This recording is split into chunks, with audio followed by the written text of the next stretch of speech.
I'd like to welcome everybody once again this morning. Good to see Kaysie has come back to visit us once again. The health message, we've moved from the right hand to the right arm, so we're getting a bigger section today, aren't we? I'd like to hand it over. Thank you. All right, thank you so much. All right.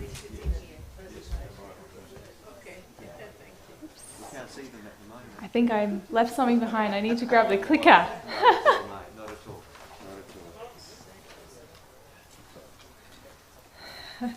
Sorry about that.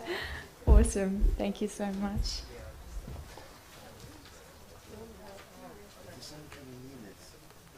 All right, I think we're ready to go. That's good. How are you all this morning? Good morning, Kaysie. Doing well. Got some nice smiling faces out there, which is very good to see. All right, so in our presentation yesterday, I'm sure you probably have been reflecting a bit about that. We saw that the gospel, looked at the gospel at first. We saw that the gospel is the power of God to bring us salvation. And this salvation is not limited to a spiritual salvation that's going to be ultimately where we are headed in terms of going to heaven. It's a whole person salvation that has relevance for here and now. God is interested in all aspects of our being and in bringing restoration in those areas. And we also learned that working to help people in especially the areas of the physical, social, emotional, mental, those areas which everyone, regardless of where you are spiritually, has some relevance or can relate to it every day, working in those areas often gives people a taste of God's goodness and what it means to experience a taste of wholeness that then can open their hearts to wanting something more. And that's where we have opportunities to sow seeds for the gospel, where we can introduce people to the power of Christ to bring ultimate and complete restoration. So that's what we covered yesterday. And we looked quite a lot at how Jesus worked. We were looking at his way of ministry and what it looked like for him to be ministering to people's needs with all of the different miracles and things. And we noticed that he very much followed this whole person model. He was addressing spiritual needs, but he addressed all other areas just as much, if not even more, as a way of bringing people to him. And, we see this kind of pattern not only in the case where Jesus was ministering on earth, we actually see it in other parts of the inspired record as well.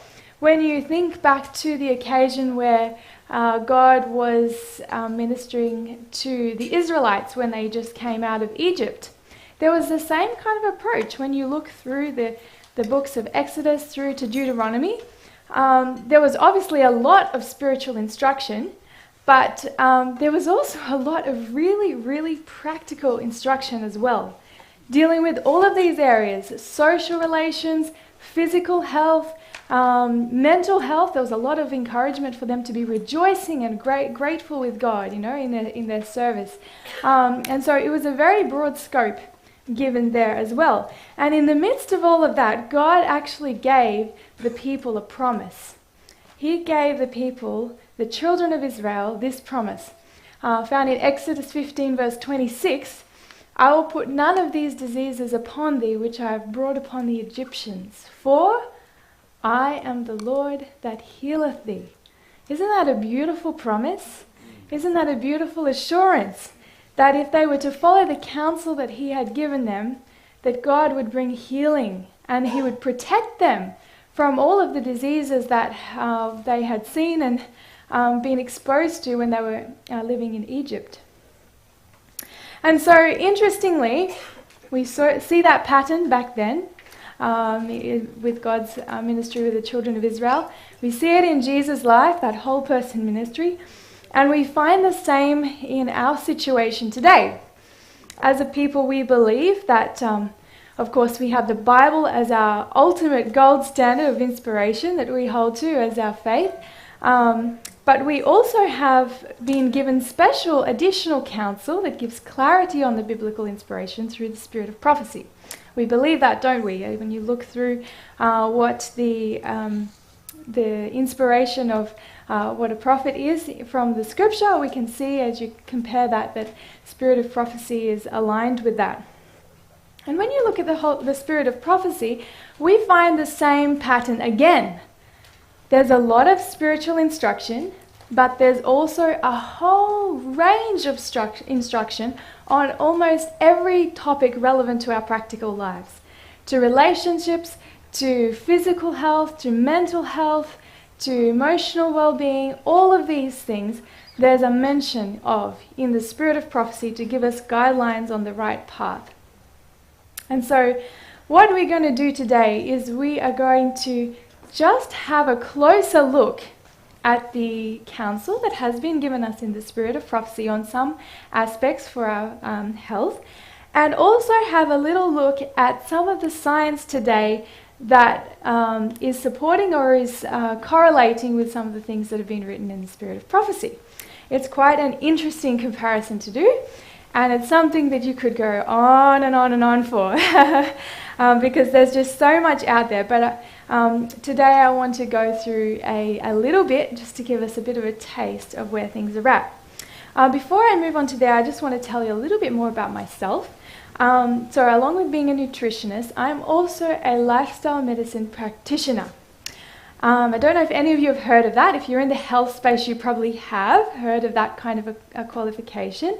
And basically what it means is I've also completed a certification program which gives credibility to using lifestyle as medicine within the scope of my expertise as a nutritionist. And basically the program that I did was through the Australasian Society of Lifestyle Medicine. And with this society, you can have certification for physicians as well as master's level health professionals and health educators, and also bachelor level practitioners. So a lot of people, if you're already a health professional, you can go and do this. Honestly, if you're interested, I highly recommend.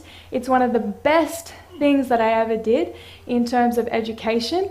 It was very much core information that you need for using it in your own area of practice.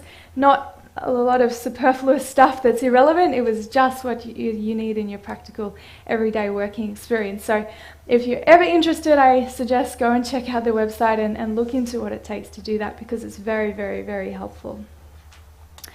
The ASLM, Australasian Society of Lifestyle Medicine, is a society that's one of many of lifestyle societies around the world. And it's part of this organisation called the Lifestyle Medicine Global Alliance.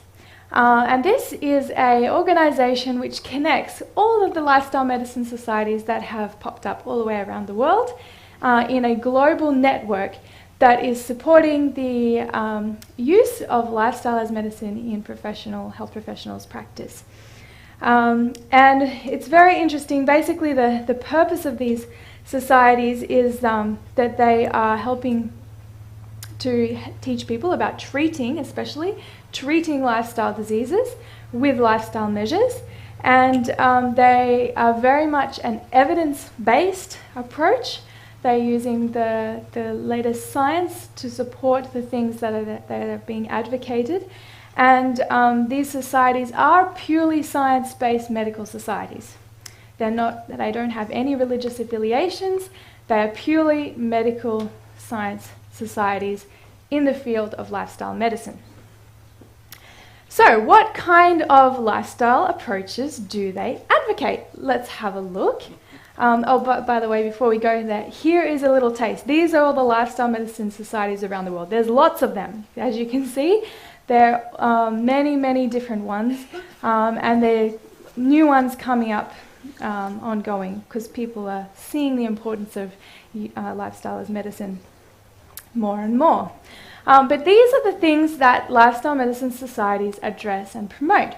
There's nutrition, physical activity, emotional and mental well-being, sleep, tobacco cessation, alcohol use management and cessation, and things like social connectedness and positive psychology, and other areas as well. This is just some of the key ones, key pillars that they focus on, but they do have more that come out as the science shows.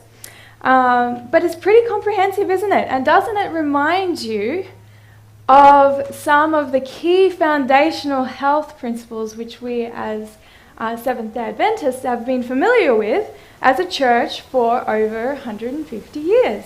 I mean, this is the classic statement from the Ministry of Healing: pure air, sunlight, abstemiousness, rest, exercise, proper diet, the use of water, trust in divine power.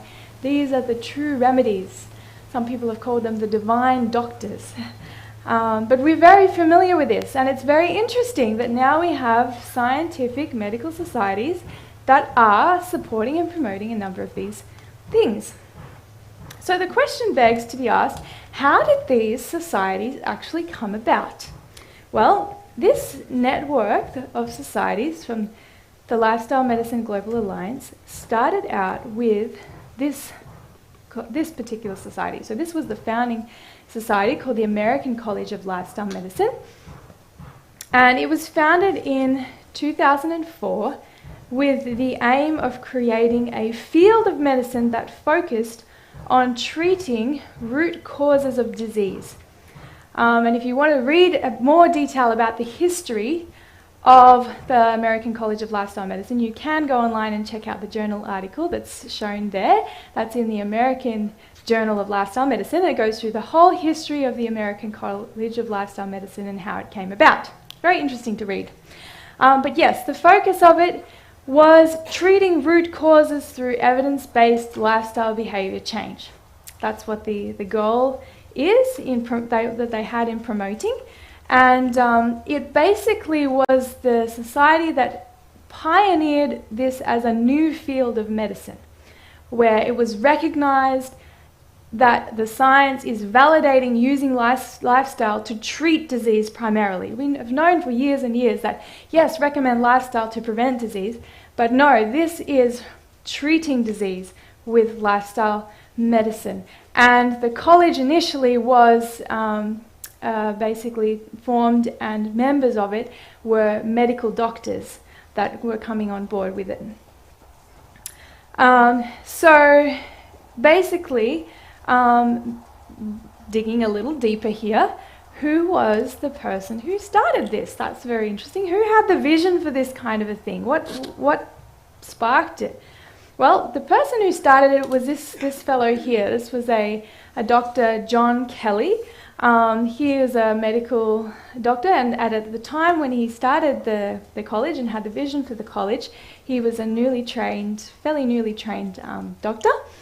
And the thing that got his interest was he had been perusing through all the scientific literature, and he was convinced more and more from the literature that you could use lifestyle to treat disease. And he said, we just need to start something that will support physicians to do this.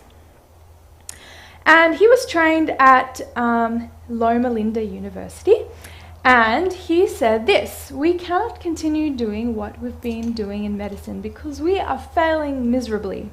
Medicine must take an evidence-based approach to the practice of lifestyle medicine, and we little comprehend what the ramifications of doing this may be. He said this at the opening meeting for this college. As the founding president, this was what he had to say. And I think at that time, back in 2004, he probably also little comprehended what the ramifications of starting this would have been. I don't know whether he would have been able to have the vision back then that societies of this kind would have been popping up all around the globe to support and move this work forward. But that is what has happened in a very short time of not even 20 years later, when so much has happened to make this movement grow. So it's also interesting, and again you can find this all from that journal article, to look at who the founding members are or were of the American College of Lifestyle Medicine. And of course John Kelly was the president. But if you go through and look at some of those other names, do any of them ring bells to you? Are you recognizing some of those other names?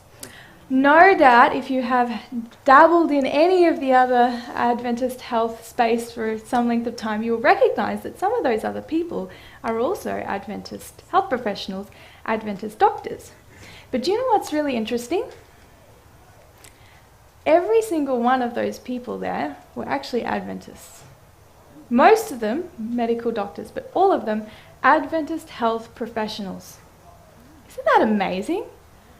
Isn't that incredible that this movement, when you trace it all the way back to the start point, you find a quorum of Adventist health professionals who have gotten together with this vision that we want to promote using lifestyle to treat disease in medical practice and in professional practice, health practice around the world. I think this is something that's just so inspiring, because the fact that these are all Adventists to me has great significance. Because as a people, we have been given divine light on what things are going to be the best for our health. We have been given those pillars of lifestyle which have been told are, heaven's true remedies. And so when people are, these Adventists are looking at the evidence, and then on the one hand, the scientific evidence, and on the other hand, you've got the Spirit of Prophecy guidelines, and you see a matching up, of course it makes sense that you will be one of the first to see the vision of where you can go to move forward. And so this is where I think this has huge significance. And I also want to say at this time that I want to acknowledge that there are many, many non-Adventist doctors and physicians who have contributed to this space hugely. Because many of those ones, like some of the major names would be people like Nathan Pritikin, Dean Ornish, Colin Campbell, Caldwell Esselstyn. Many of these names were major leaders in research which has given us the scientific evidence which has been supporting what Spirit of Prophecy has said all along. And so we can be grateful for all of their effort in faithfully using science to find what is the true remedies. And so I want to really just acknowledge that what they have done is of huge value in terms of the big picture. But it all comes back to, of course, getting to the root causes of disease. That's what is the foundation here. This is what we're targeting. And did you know that according to Australian Bureau of Statistics research back in about 2017-18, that 11 million, which is about 47% of Australians, that's almost half of all Australians, have one or more chronic diseases linked to poor lifestyle. And so the need is huge in Australia, let alone globally, for having lifestyle strategies to target illnesses where lifestyle is the cause. And it's interesting to look at this statement from Councils on Health, page 90. Disease is the effort of nature to free the system from conditions that result from a violation of the laws of health. In the case of sickness, the cause should be ascertained. Unhealthful conditions should be changed, wrong habits corrected, then nature is to be assisted in her efforts to expel impurities and to re-establish right conditions in the system. And so from this quote, we can find a 3-step process for approaching lifestyle conditions.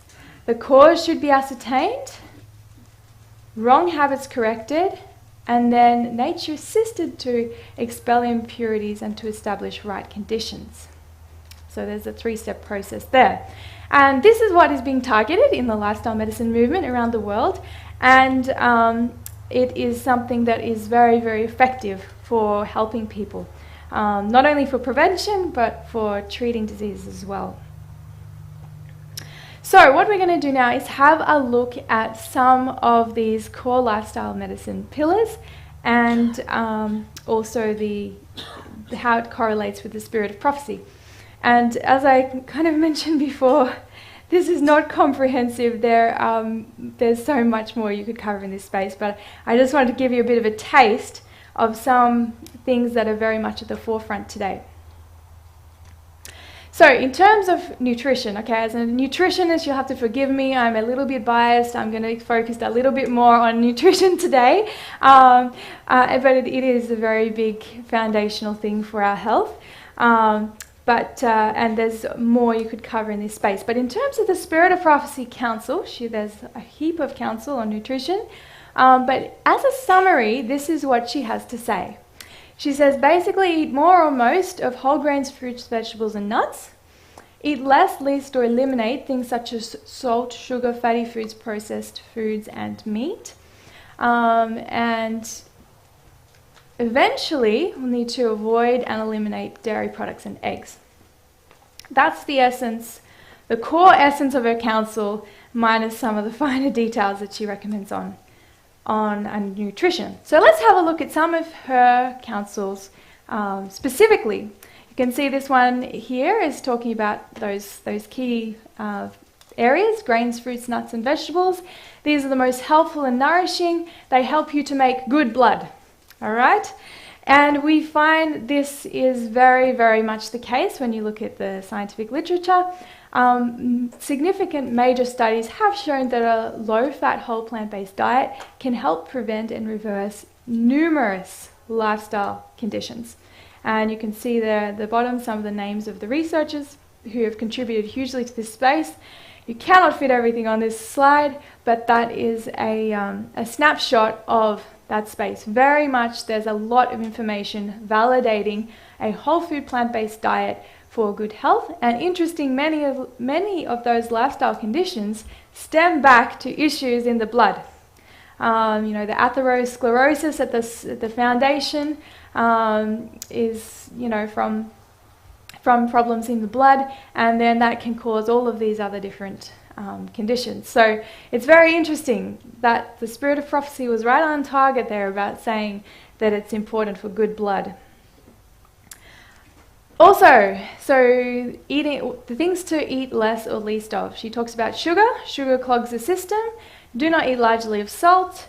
Rich foods. So food that would be like foods that are very fatty and very stimulating sort of things. They are not good for you. And rich foods, even of healthy ones like nuts, shouldn't be eaten you shouldn't eat too much of them. So moderation on that. But it's very interesting when you look at the government recommendations from both the US Department of Health, as well as the Australian Institute for Health and Welfare, you find that Australians and people in the US as well, they eat too much of these specific foods. Foods high in sugar, salt, fat, energy density. We're eating too much of them, and these are the very things that she says we should eat less of. All right, so even Australians, a third of their energy intake is coming from these types of foods on average, which is far more than we should have. And so this is a consistent recommendation, which really for probably most of you here is not a surprise. Like, we know this stuff is unhealthy today.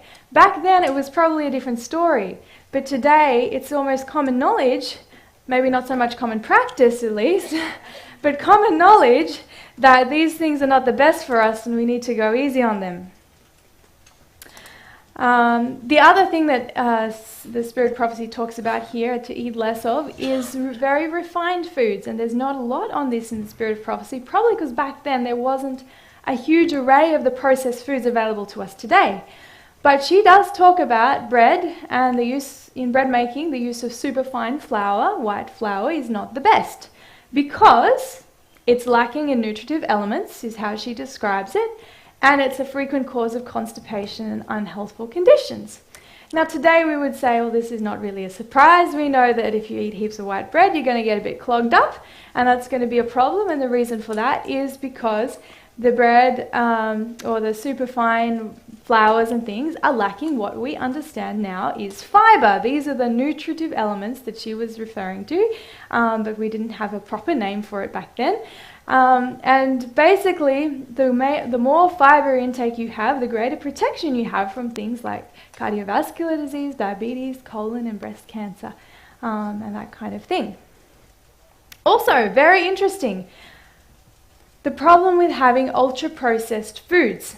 And these are foods that are high in sugar, salt, calories, additives, and fat and that kind of thing. This is recent research coming from the Adventist Health Studies too, and published just last year, looking at Adventists who are consuming lots of ultra-processed foods. So that doesn't necessarily mean you're eating animal products. You could be eating plant products, but they're very, very processed. And those who had much higher intakes of these kind of foods had a 14% increased risk of death from all causes, which is quite an amazing thing, because these are more health conscious people. We're not talking about the general population here, we're talking about Adventists here. And in these studies, having extra, larger portions of your diet from these foods is not so good. So we're needing to go back to that the whole foods just as God made it. That's the best direction to be heading in terms of the food that we eat. All right, the other thing she talks about here is type of food to eliminate. And she talks quite definitely about meat and the problems that meat causes. She says back then that meat caused cancer, tumours, pulmonary diseases, so these are the diseases of the lungs, also inflammatory diseases, and that it cannot make good blood. And she also says that in the context of having plenty of other fruits, grains, nuts, and we could include in there vegetables, that flesh food is not the right food for God's people. That we shouldn't have to eat it, we shouldn't eat it, it's not the best food for us. We have plenty of other things that are much better that we should be eating. And when you look at the science for that, we know that red meat and processed meat can cause cancer. That's been placed in the group 1 carcinogen section, which means that that's actually the highest level that you can get for what we know to be carcinogenic, if it's up in group 1. Known and probable carcinogen. So red and processed meat is definitely in that space. Interestingly, right on target, where she said pulmonary diseases, lung diseases, there's evidence now that processed meat consumption is linked to things like chronic obstructive pulmonary disease, and things like emphysema even. We often only think of that in connection with smoking, but it can stem from diet as well. And things like asthma. So that was right on target. And also inflammation. Did you know that eating meat, when they do tests, you can find your inflammatory markers can go up immediately within a few hours after eating it. And so inflammation is definitely caused from eating meat as well. Sometimes what you eat with the meat can make a difference as to how much you have a spike of inflammation after eating it, but it does in and of itself trigger that. What else does she talk about? Well, she talks about this very interesting one, this one. At the right time, she says, avoid and eliminate dairy and eggs. Back in her day, it wasn't the time. It was still safe to eat and recommended to eat even, because if you didn't eat it, you probably would not have all the nutrients you need. But she says diet reform should be progressive, and as disease in animals increases, the use of milk and eggs will become more and more unsafe. And we should learn how to cook without it. And also, she says disease in animals is increasing, and the reason, take note of the reason here, is because it's in proportion to the increase of wickedness among men. Okay? So when we see that, that gives us a clue as to where is the heart of the problem here, right? So, because obviously originally milk and eggs were not a problem, but with time they're more and more of a problem. So why is that the case? Well, before we talk a little bit about that, you can see on the slide there that dairy and eggs have been linked with many, many different diseases today.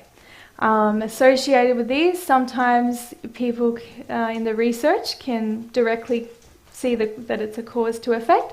Sometimes it's just an association. But if you look through the literature, you can see that there's lots and lots of connections between these food products and disease. And because I don't have the space to fit it up there, I would refer you to the website nutritionfacts.org. That's by Dr. Michael Greger. He researches a lot of the literature for nutrition-related things and disease. And you can find many, many papers in there that are linking these things and explaining some of the mechanisms of what's going on and why it's a problem. But there's a couple of things to keep in mind with this as to why this problem has become more and more evident. And that is because the way that these that the animals, the cows and the chickens and things are being farmed has changed significantly over the past 50 years. There's been a strong drive to gain the most from an animal in the quickest possible time, and to achieve that, they have to coop the animals up in these, big sheds. Some of these animals don't even see the light of day. Some of these animals don't exercise because, of course, you want to get the most meat from them quickly. And so they don't get out and about, so we can get as much as possible from them. Dairy cattle, they are worked very hard. I don't know how many of you would know when dairy cattle actually produce milk. It's when after they have a calf, right? It's just like we have, like humans, we produce milk once we've had a baby, right? So same thing with them. Naturally, that's what happens. Well, that doesn't really suit the demand for people in the industry, and so they've found out ways of how to actually, once the cow has had a calf, they re-impregnate the cow so that it can continue producing milk while it's pregnant. And this is linked with a lot of issues because basically all of the pregnancy hormones that are natural, they end up in the milk, which we then drink. And then that can have all sorts of different effects, which we're still trying to understand from a scientific perspective of what's going on. But you can see that the demand for this is because people want as much as possible from the cow, as quick as possible. They do this with the cow for a few years, 2 or 3 years or something. Then the cow is worn out, so it goes to the meat industry after that, and they get a new one. That's how they do it. That's what happens today. And so you can see that this demand, this strong greed, is driving practices which are standard practices today, but which can be behind a lot of these conditions and causing lots of problems.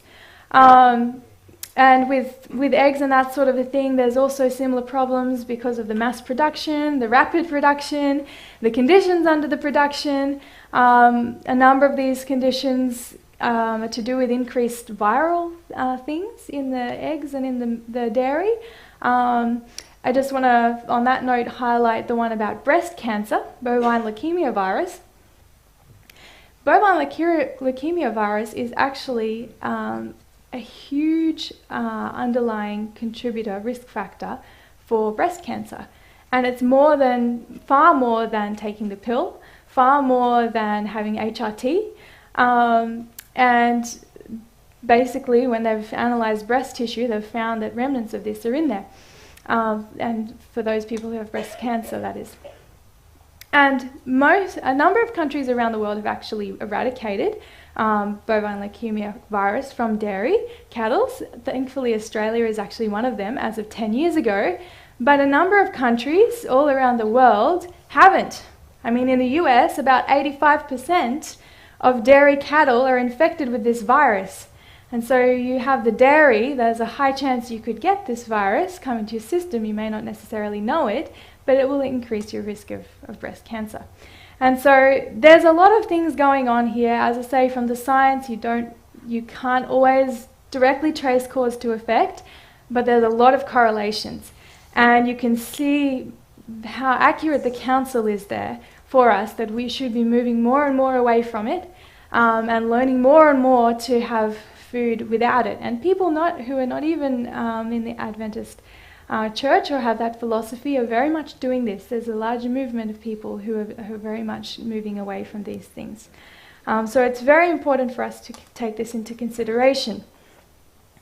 This is what she says: when the time comes when it's no longer safe to eat milk, cream, butter and eggs, God will reveal this. He will make it plain. It will be obvious.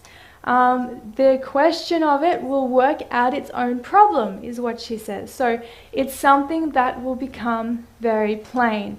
When the circumstances demand it, the Lord will prepare the way for it. There will be a solution. There will be knowledge out there that will give us the understanding of how we can replace these things in our diet in such a way that we are still well nourished and we are still healthy, and there is that knowledge available today. If you're having a balanced whole food plant-based diet, you can use even plant-based milks as an alternative to dairy. And we understand about the role of B12 now, which we didn't back in Ellen White's day. That was a very important one in relation to getting it from dairy and eggs. But today we don't have to have those foods, and we can have enough B12 from supplements or fortified foods as well, and then we'll have all the nutrients that we need. So there's an alternative today. God has provided the way, and so we can move into that space, which is a real blessing. Now, one other thing I wanted to just touch on with nutrition is this statement. This is an interesting one. She talks about variety. The meals should be varied, and the meals are eaten with greater relish, and the system is better nourished when the meals are varied. And why this one is so interesting, because in the field of research, a lot of information has been unearthed in the last 10 years on gut health. It's a huge area of interest, and people are seeing a lot of significance between gut health and overall health. And one of the largest international gut studies recently, this was only published in 2018, actually discovered that eating over 30 different types of plants per week was associated with a much increased gut microbial diversity, and in turn better gut health. And so notice not 30 necessarily in a meal, but over the course of a short period of time, over a week, it seems like a lot, but it's very achievable to have this much. It's very much helping your gut, which is, of course, where we receive the nourishment, right? And so she's saying the system is better nourished when the food is varied. So again, right on target with those details. She didn't know all the finer scientific details, but in a nutshell, it's right on target, which is so amazing. All right, moving on from there to a different area of well-being, physical activity. One of the main types of physical activity that the Spirit of Prophecy mentions is walking. And she says that walking is often more beneficial to health than all the medicine that can be prescribed. Walking is the best remedy for diseased bodies, and taking active exercise every day is of significant benefit. And it's very interesting. Of course, there are lots of physical activity recommendations that you can find and be aware of, but there was one meta-analysis that was published just this year in 2023, in February, that showed that brisk walking for the equivalent of 11 minutes per day is associated with lowering the risk of death from all causes by 15.7% and could prevent 1 in 10 premature deaths. And you know, 11 minutes a day is only the half of the optimal, ideal, recommended amount of physical activity you would do per day. 150 minutes is about the baseline standard recommendations of what we should do, which is about 22 minutes a day.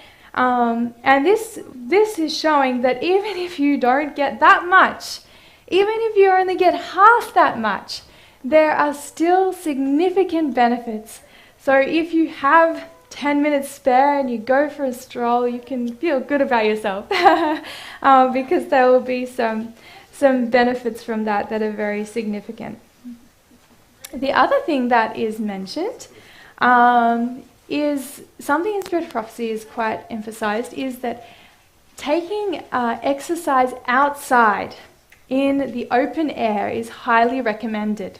Work performed in the open air, she goes this far, to say it is tenfold more beneficial to health than indoor labour or exercise, right? Life in the open air is good for the body and mind. It's God's medicine for the restoration of health. So this area of, if you're looking into the research, there's not a lot of evidence out there yet. It's kind of just delving into the space, so there's not a lot of really conclusive evidence. Certainly not so far as to validate her claim of tenfold more benefits to health. But there was a very interesting study. This was published in January this year, again quite recent, comparing outdoor versus indoor exercise. It was a systematic review, so it's looking at multiple studies that have looked into this. And it looked at various different comparisons, and all the comparisons that were significant, there were 25 of them that were significant, they all favoured outdoor exercise. None of them favoured indoor exercise, and these are looking at different areas such as physical and psychological well-being, and also physical activity behaviours, so how often you go exercising, for example, that kind of a thing. So certainly this is pointing in the same sort of direction, even though the evidence is still gaining strength, it's pointing in the same sort of direction. What about this one? Sunlight. We've known about the benefits of vitamin D for quite a long time, and in the spirit of prophecy, there's just an emphasis purely on having plenty of sunlight, basically what she says. But in the last few years, there's been some extra research that has been done on sunlight, and one thing that's been discovered is that the infrared radiation from the sun, which is the heat that you feel when you go out in the sun, you feel the heat, that has a powerful, significant effect for your health. It actually stimulates your body to make melatonin within the cells. Now, I'm sure you've heard about melatonin for sleep, right? That's melatonin that's released in your bloodstream that helps you have restoration while you sleep, right? But this is talking about melatonin not in the bloodstream, melatonin within the cell. And the significance of this is that it helps to reduce free radical damage and inflammation within the cell that often is a byproduct from energy metabolism, that kind of a thing.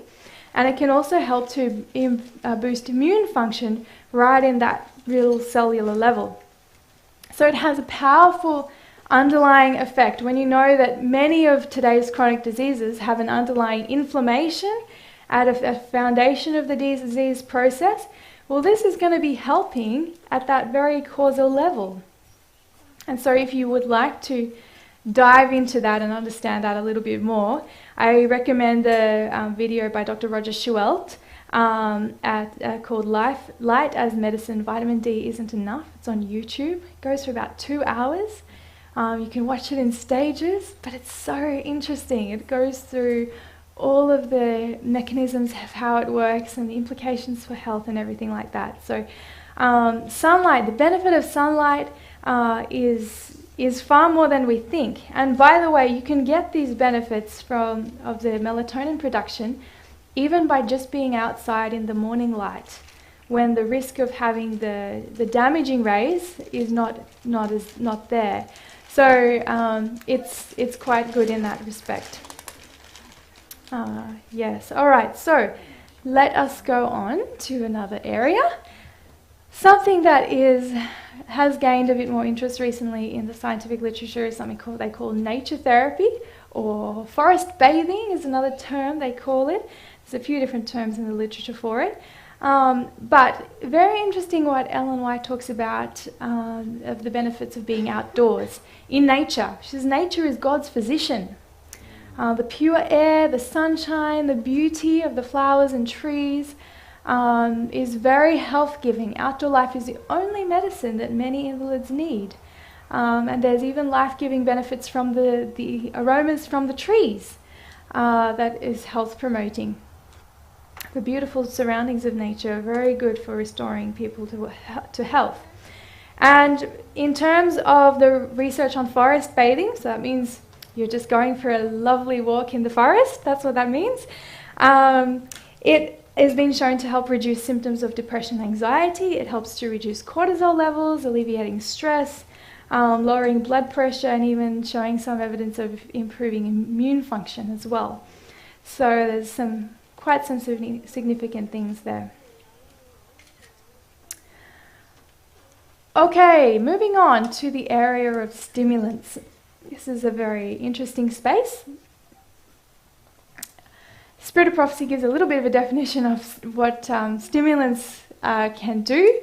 They arouse the energies for a time, but once that exhilarating influence is gone, she says, then you can actually become in a worse condition than before, and that is not a good condition. And when you get onto that roller coaster, if you will, it's very easy to want to go in the cycles, which is why stimulants tend to be addictive, because when you go for that low, you want to go high again. And as soon as you get on that, it's like this. And you're on this up and down cycle instead of an even keel. And this is definitely what we understand today from the effect of stimulants. The different stimulants that Spirit of Prophecy especially targets are these ones. The first one is tea and coffee. And she says here, by the use of tea and coffee, an appetite is formed for tobacco. What? Did you catch that? Have you ever thought about that? I mean, I don't know any of your personal habits here, but have you ever thought, when you see someone having these drinks, they're at risk of smoking by having that? We don't think that today, do we? We don't draw that connection. But she says it in a few places. Having these things prepare the way to crave stronger stimulants. Having a weaker one prepares the way. And she says it's a stepping stone to tobacco. Tea is like that, coffee and other popular drinks as well. In her day, probably didn't have all of those stimulating energy drinks which we have today, but they would very much fit into this category. But it's very interesting. When you look at the scientific literature, you can't prove exactly what she's saying, but you can see some correlations. There was a study done in 2016 that was looking at the association between smoking and caffeine intake. And basically, smoking initiation, so this is looking at people who have smoked at least once before in their life, compared with people who have never smoked. That's what we mean here. Those who are in the group of people who have at least smoked at some point in their life, whether they're doing it now or not, it was not specified.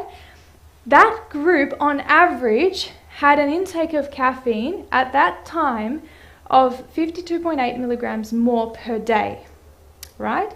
Now, this isn't that much, because when you consider that a cup of coffee is 75 milligrams of caffeine, or a cup of tea is 40 milligrams of caffeine, it wouldn't be too hard to have that much extra, if you know what I mean. You could just be having an extra cup per day, and you would be having the equivalent of that much extra. So while this doesn't prove that caffeine and coffee intake causes you to be at greater risk of smoking, it's showing that among people who have smoked, there is an association of a higher intake of caffeine, right? And so there's more research yet to be done to see what is exactly going on there. But one thing that we do know, they have been able to pinpoint this, and you can see in the study below, that when you smoke, it can cause an increase of caffeine intake. For one thing, smoking actually enables you to process caffeine and metabolize caffeine more quickly. And so people who smoke tend to want to drink more caffeine and drink more coffee. And even tea to a lesser extent. Obviously, it's got less caffeine in it. So again, there's an association here. Higher intake of caffeine, greater likelihood that you may have smoked at some point, which is very, very interesting. And this pattern of a weaker stimulant being associated with then moving to a stronger stimulant or wanting a stronger stimulant, we see in the next stage, which is that of tobacco. She says tobacco is before we actually look at where I'm heading with this, with the correlation between stronger stimulants, let's just identify about tobacco. Tobacco, she said, is a slow, insidious, but most malignant poison, cancer-causing. She said it back then. at a time when it wasn't really established that it was cancer causing. But it was identified as the cause of lung cancer in the 1940s and 50s by the medical professions. And this news was very strongly resisted, as you can imagine, and it didn't get taken on board even amongst medical professionals overnight, or even a few decades later was still having trouble. But it's become more and more validated as a cause of disease. And interestingly, according to Dr. Robert Proctor of Stanford University, cigarettes cause about 1 death per million smoked, with a latency of about 25 years. Notice she says it's malignant, but it's a slow, insidious, malignant poison. So that's where that latency factor is right there. She was onto that. And so basically, the 6 trillion people who smoked in 1990, this will cause about 6 million deaths in 2015. That's the kind of gap we're looking at, which is 1 death every 5 seconds, and 1/3 or 1/4 of those deaths will be from lung cancer, which is about 1 death every 15 to 20 seconds. So it's actually, as he went on to say, he stated, the cigarette is the deadliest artifact in the history of human civilization, which is a pretty strong statement, but it's been very much researched and verified. So tobacco, yes, is a big problem. And interestingly, the other thing that is mentioned about tobacco, 2/3 of the drunkards in our land created an appetite for liquor by the use of tobacco. Definitely. Which is interesting, isn't it?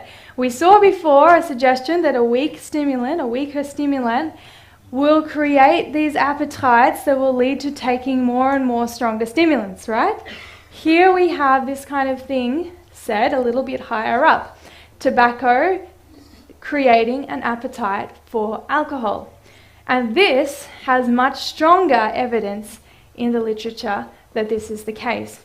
In some US and also large international studies, they looked at those having addiction treatment for alcohol.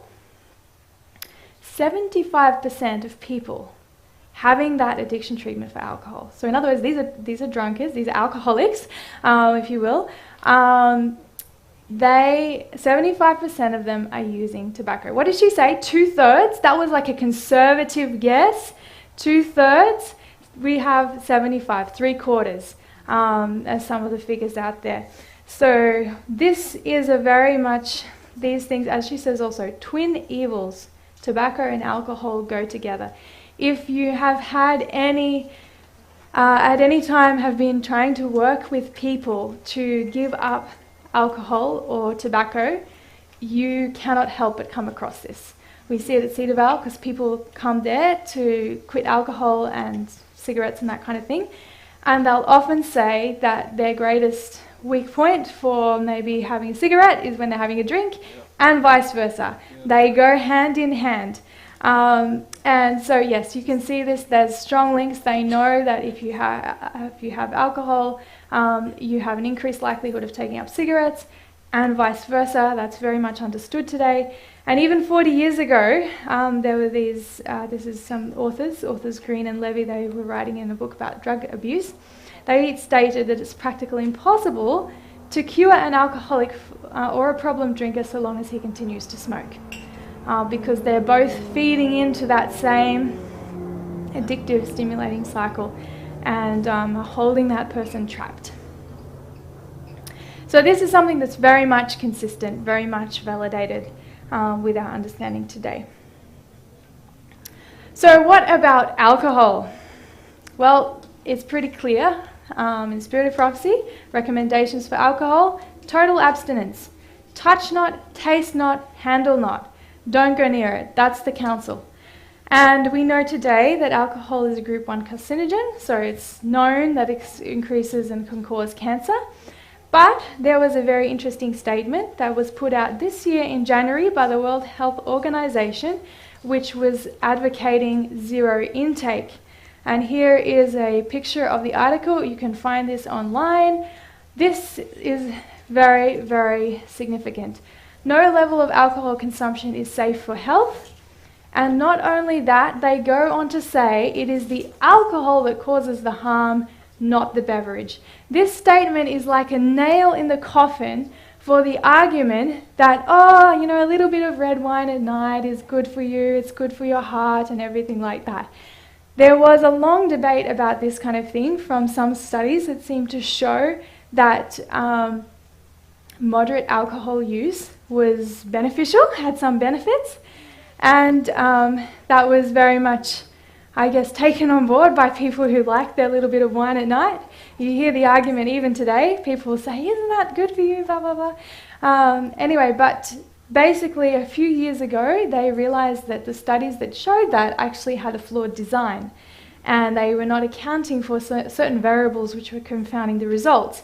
Once they accounted for those, it showed that for every bit of alcohol intake that you have, there's a greater risk of death and disease and all of these other things. So the fact that the World Health Organization is now coming out on public record to say that it's the alcohol itself that's the problem, not any other benefits that may be found in the beverage, this is what we need to take notice of.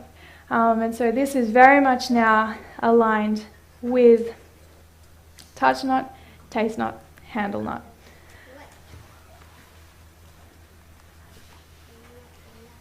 All right, looking a little bit at mental well-being. This again is a huge space. Don't have time to cover all the scope which you could here, but one thing I did want to highlight, and basically gratitude. Spirit of Prophecy talks about the benefits of gratitude for health, and I'm sure you've heard of the statement, nothing tends more to promote health of body and of soul than it does the spirit of gratitude and praise. Gratitude, rejoicing, benevolence, trust, these are health's greatest safeguards. And there's been quite a lot of interest in this space in recent years, a lot of studies being done on it. Particularly it's found in the area of positive psychology. I'm sure you've probably heard of that as well. Looking at the positive things we can do to help lift our mood and give our minds keep our minds healthy.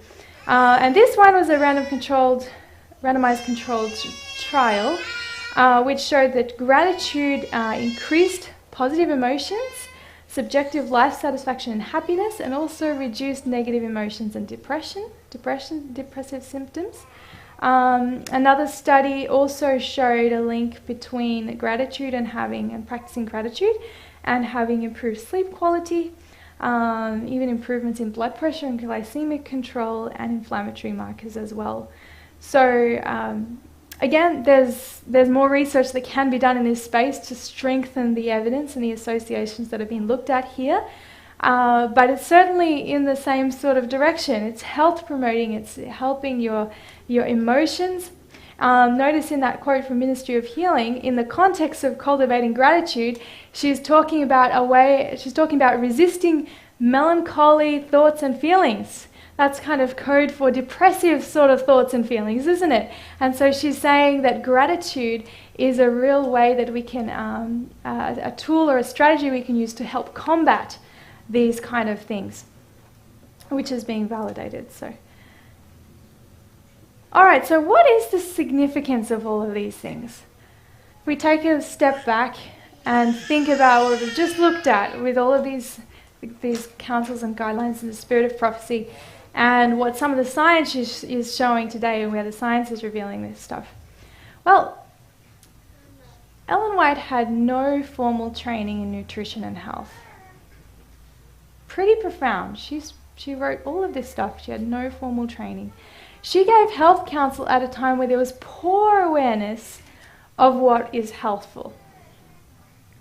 Not only that, in the midst of that context, she managed to compile and share counsel that remained free from the dangerous and unhelpful ideas of her time, of which there were many, and when we read about them today, we're kind of in shock with some of the things that people did, like prescribing mercury to heal certain conditions. You think, oh my goodness, that's just, how could they be so naive to do something like that? Well, this was the era that she was in when she's giving all of this counsel. And today, her counsels are still being accurately verified.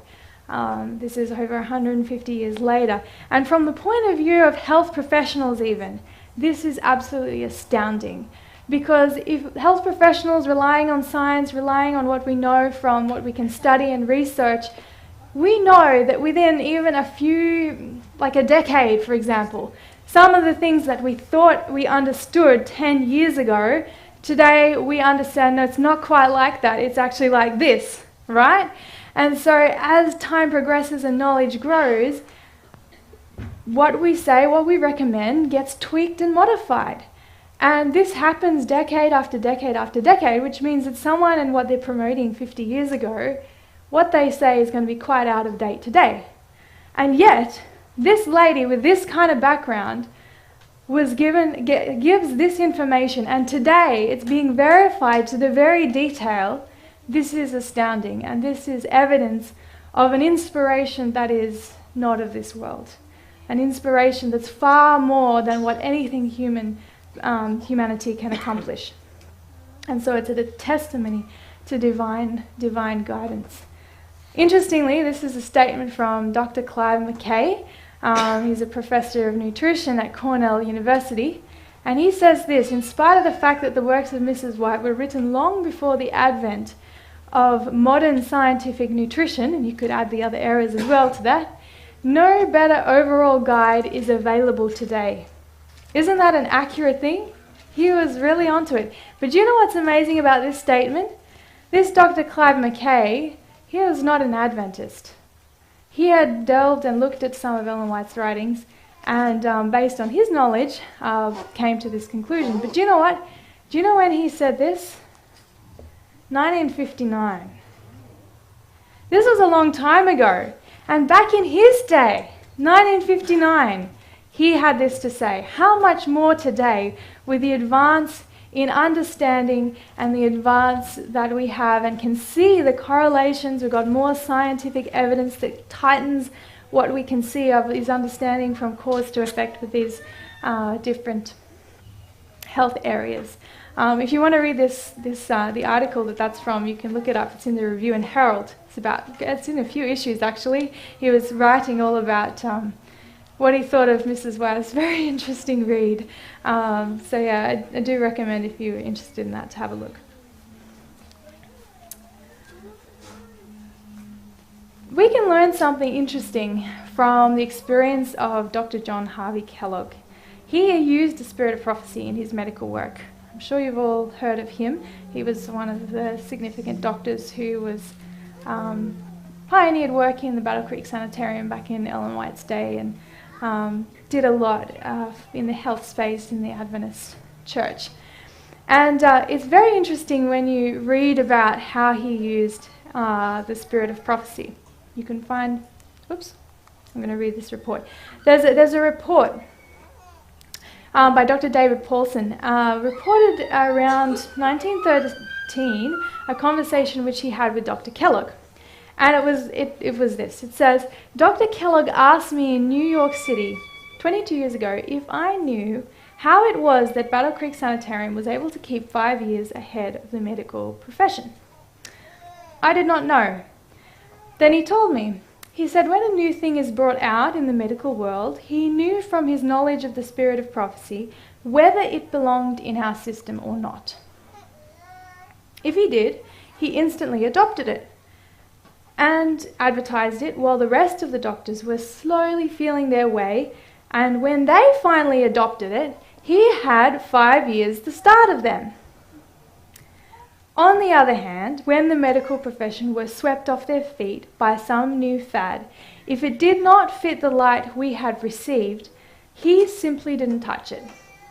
When the doctors finally discovered their mistake, they wondered how it came that Dr. Kellogg did not get caught. That's pretty profound, isn't it? How he used the spirit of prophecy. And it's interesting, if we rely purely on science, which there's a lot we can learn from that. But if we rely purely on that, we are no different to anyone else, any other health professionals, any other health advocates out in the world. That's all they have to rely on. We are no better off. And besides, in that space, some areas are crystal clear, other areas are utterly confusing. They're not conclusive. We don't know what causes this or what causes that, or whether it's vice versa. And progress to finding clarity on certain matters is very slow.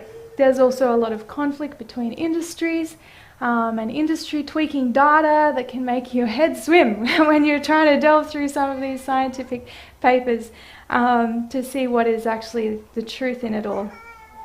And so it's a very challenging space to work and to try and understand things from. So if that's all we have, we don't really have an advantage. But we have been given the spirit of prophecy. We have been given these guidelines, and it can help us discern which approaches are helpful and which are not. This is a huge advantage. And, you know, like Dr. John Kellogg in the 1800s and early 1900s, and even like Dr. John Kelly in the early 2000s, it can help us to see clearly the best way forward with the advances in understanding we have in health and well-being. Yesterday we saw and learned that the strength of the right hand is because it's inspired by divine power. Also, we learned that it targets the whole person, and this is another strength, not just the spiritual, but all of the other areas.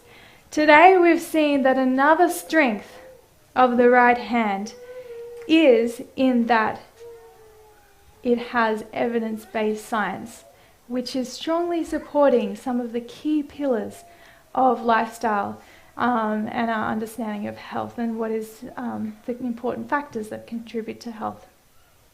And this is no surprise, really, this element of having scientific support for the health message. When you read this statement here from Christian Education, all true science is in harmony with his works. All true education leads to obedience to his government. Science opens new wonders to our view. She soars high and explores new depths, but she brings nothing from her research that conflicts with divine revelation. The book of nature and the written word shed light upon each other.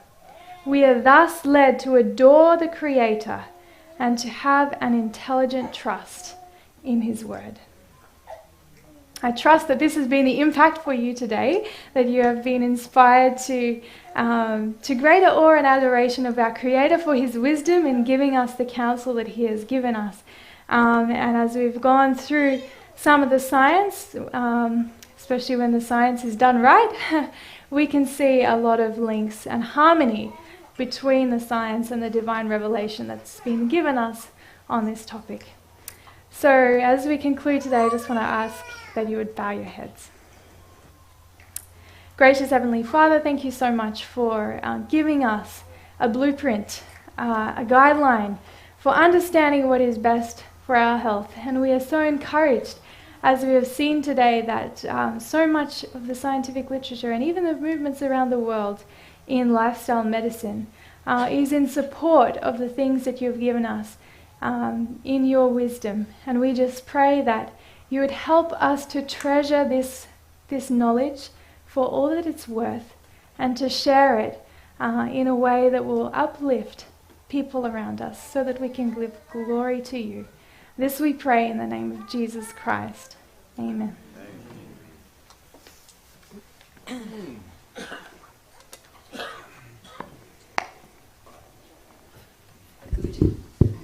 Thank you so much, Kaysie. Wow, that was incredible. I'd like to hear that again and again, would you? Did you learn something new? Oh, none of you. You're all experts, right? Okay. That's good. We are so blessed. I know, just quickly, when I discovered the truth after being in numerous other churches and various New Age ventures in my life in the past, I was astounded that the Seventh-day Adventists, the truth is perfect. I know the people aren't because I'm in it as well. But the truth included the health message. I've never seen that in any other church, although God has his people there for sure.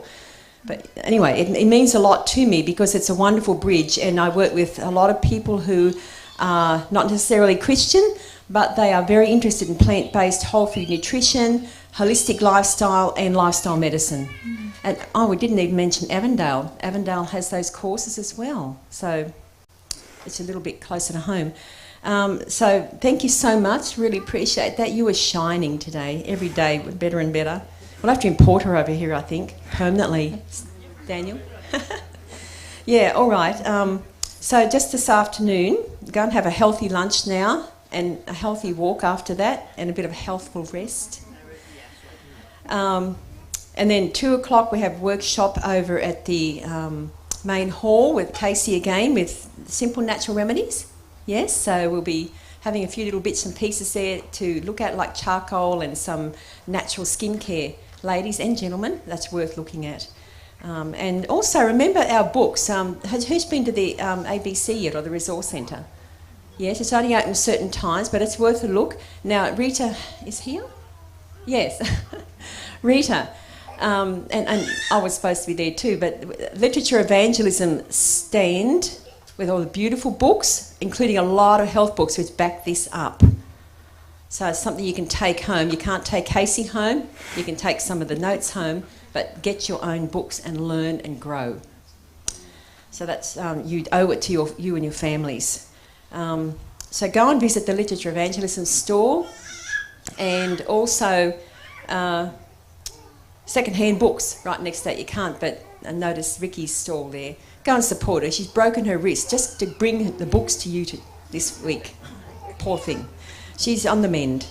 All right, and at 3:15, we have the care group training is on today. Marty has braved it and he is coming. So he's going to be here, and Adra with Hank Ladru is going to be in the tent, the main hall, just straight after us. So if you've got questions to ask Kaysie or anything, this is her last workshop, be on time. Come and ask her, because we do have to clear up for the next workshop for Adra. So that's worth supporting as well. All right, well, God bless you all, and we'll let you have a nice rest now. Until next time. Oh, Gary, sorry, I had that right in front of me. I haven't got my glasses on. Gary has a workshop here as well, Gary Hodgkin, and the ecumenical movement, I believe. Yes, so you just, come and enjoy that as well.